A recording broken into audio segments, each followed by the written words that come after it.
Despite sweeping sanctions imposed after the invasion of Ukraine, several EU countries continue to purchase significant amounts of Russian fossil fuels. These ongoing imports highlight the complex reality behind Europe's energy transition and the challenges of reducing reliance on Russian resources.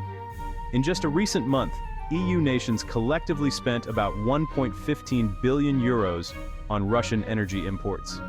This staggering figure underscores how deeply embedded Russian oil, gas, and coal remain in the European energy mix, despite political efforts to diversify supply and reduce dependency.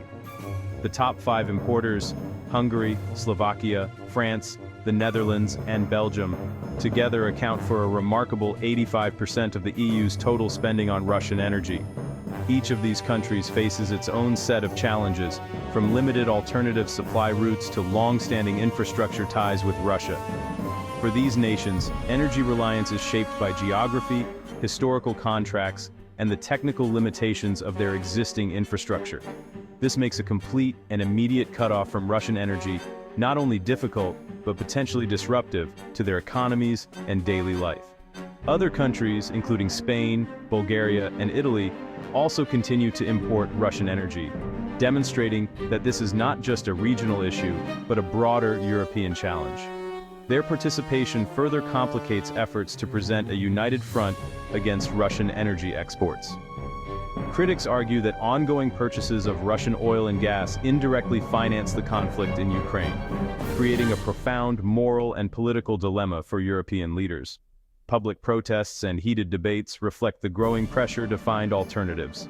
In response, the European Commission is now considering new tariffs on Russian oil and stricter regulations to close existing loopholes. These measures aim to further reduce Moscow's revenues and increase the cost of continuing the war. The challenge for Europe remains immense, balancing urgent energy needs, economic stability, and the ethical imperative to oppose aggression. As winter approaches and demand rises, the debate over Russian energy is far from over, and the path forward remains uncertain.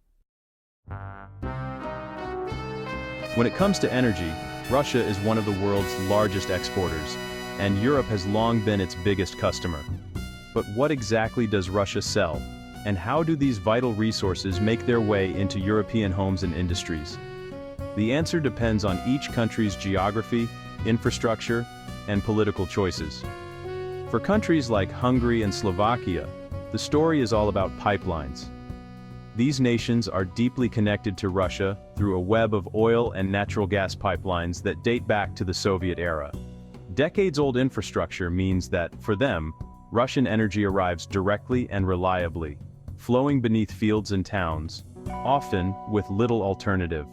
In contrast, coastal countries such as France, the Netherlands, and Belgium have invested heavily in liquefied natural gas, or LNG. Here, Russian gas is cooled to a liquid and shipped by massive tankers across the sea, arriving at specialized terminals built to handle this high-tech cargo. LNG offers these nations flexibility. They can buy from Russia, but also from the US, Qatar, or elsewhere.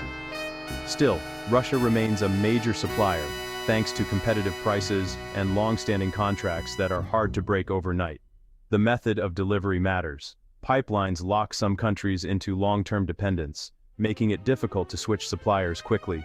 Ports, on the other hand, give coastal nations more freedom to shop around, but require expensive infrastructure and planning. When the EU moved to ban Russian seaborne crude oil, the change was swift for most. But for landlocked states, exemptions were made, since they have no easy access to alternatives. This has left some countries more exposed than others. The result is a divided Europe, a two-tiered system where some nations can adapt quickly, while others remain tied to Russian energy. This patchwork complicates efforts to create a unified EU energy policy, and makes collective action more challenging. Whether by pipeline or by ship, the way Russian energy arrives shapes each country's options, risks, and vulnerabilities. Infrastructure built decades ago still determines today's choices. In the end, Europe's energy relationship with Russia is defined as much by geography and history as by politics. The routes energy takes, over land or sea, continue to influence the continent's security, economy, and future. Europe's economy still runs mostly on fossil fuels, with oil and natural gas making up over half the energy mix. Oil powers transport, gas heats homes and drives industry, especially critical in winter. Renewables are growing fast, but haven't yet replaced fossil fuels at scale. Nuclear and coal play roles, but each faces its own challenges and controversies. Sudden supply disruptions threaten economic stability, making energy security a top priority. This deep reliance explains why breaking from Russian supplies is so difficult. The transition to renewables is underway, but will take years and massive investment. For now, Europe must balance isolating Russia with keeping its economy running. Europe's energy flows depend on a vast pipeline network, stretching over 200,000 kilometers. Much of this infrastructure was built to connect directly to Russian reserves, making it hard to replace. The Druzhba pipeline, one of the world's longest, delivers Russian oil deep into Europe, especially to landlocked countries like Hungary and Slovakia. These nations can't easily switch to seaborne imports. Their refineries are tailored for Russian crude. The EU granted them temporary exemptions from the Russian oil ban to avoid economic crisis. This highlights why a one-size-fits-all policy doesn't work for Europe's diverse geography. Adapting infrastructure is costly and slow, making energy independence a long-term challenge. Before 2022, Russia was the EU's top energy supplier, providing nearly half its gas. For decades, this relationship shaped Europe's energy landscape, with Russian pipelines stretching across the continent and fueling homes, industries, and power plants. Russia also supplied over a quarter of the EU's oil, making European economies deeply reliant on these steady imports for their energy needs and economic stability. But everything changed after the invasion of Ukraine. The conflict forced a dramatic and urgent shift in policy. By 2024, Russian gas imports had plummeted to just 19% of the EU's total, and oil imports dropped even further, to a mere 3%. This marked one of the fastest and most significant energy transitions in modern European history. To adapt, Europe scrambled to secure new suppliers, investing billions in liquefied natural gas terminals, expanding port facilities, and fast-tracking energy infrastructure projects that had been on hold for years. Across the continent, governments and citizens alike embraced energy-saving measures, retrofitting buildings for efficiency, installing solar panels, and promoting public transport to reduce overall demand. The winter of 2022 to 23 was a true test of Europe's resolve. As temperatures dropped, energy prices soared, and many households faced difficult choices to keep warm while conserving fuel. Protests erupted in several countries, and headlines warned of shortages and hardship. Yet, the crisis ultimately accelerated the continent's determination to move away from Russian energy, uniting governments and citizens in a common cause. The EU's energy landscape has fundamentally changed, ending a decades-long partnership with Russia and forging new alliances with global energy suppliers. Today, diversification and renewables are at the heart of Europe's energy strategy. Wind, solar, and LNG imports are helping to fill the gap, but some dependencies on external sources remain, creating ongoing political and economic challenges. The transition is still a work in progress, with debates over costs, supply security, and the pace of change. Yet Europe is more focused than ever on energy security, investing in technology, cross-border cooperation, and emergency reserves to protect against future shocks. The lesson is clear: rapid change is possible, but it comes with significant costs and challenges. Europe's energy story is still unfolding, but its commitment to transformation is stronger than ever.